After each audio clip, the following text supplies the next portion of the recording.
Hi hello नमस्कार, स्वागत आहे तुमचं माझ्या नवीन एका मिनी ब्लॉगमध्ये। आज आपण झणझणीत भेळेसाठी कट कसा बनवायचा ते पाहणार आहोत। तर या ठिकाणी आपलं रेग्युलर जे लाल तिखट असतं तर ते लाल तिखट घेतलेलं आहे।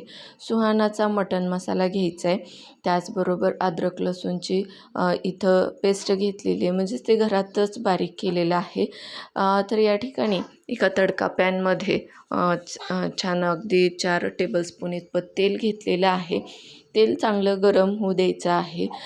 याच्यामध्ये आता आपल्याला आपण जे काही अद्रक लसूणची पेस्ट केलेली आहे तर ती आपण घालणार आहोत आणि शक्यतो ना घरात तयार केलेली ही पेस्ट वापरायची, म्हणजे ओरिजिनल त्याची चव येण्यासाठी मदत होते।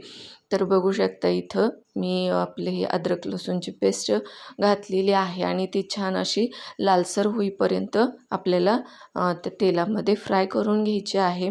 आणि या पद्धतीनं जर तुम्ही कट केला ना, खरंच खूप छान झणझणीत अशी भेळ तयार होते। त्यानंतर याच्यामध्ये मी आता 2 मोठे चमचे भरून हे तिखट घालते। आता तुम्हाला तुमच्या म्हणजे जे लाल तिखट आहे तर त्याचा तिखटपणा किती आहे हे बघून त्याच्यानुसार काय करायचं आहे, तर हे लाल तिखट वापरायचं आहे।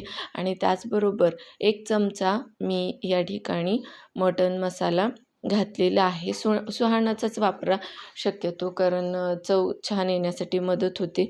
तर हे छान आपल्याला तेलामध्ये हे सगळे मसाले मस्त शिजवून घ्यायचे आहेत आणि त्यामध्ये आपल्याला इथं पाणी ॲड करायचं आहे। आता पाणी काय ॲड करायचं, तर भेळेला सगळीकडं कट लागावा म्हणून या ठिकाणी आपल्याला थोडंसं पाणी ॲड करायचं आहे आणि त्याला चांगली उकळी येऊ द्यायची। उकळी आली की या ठिकाणी आपला झणझणीत भेळ तयार करण्यासाठीचा कट इथं बनवून तयार झालेला आहे।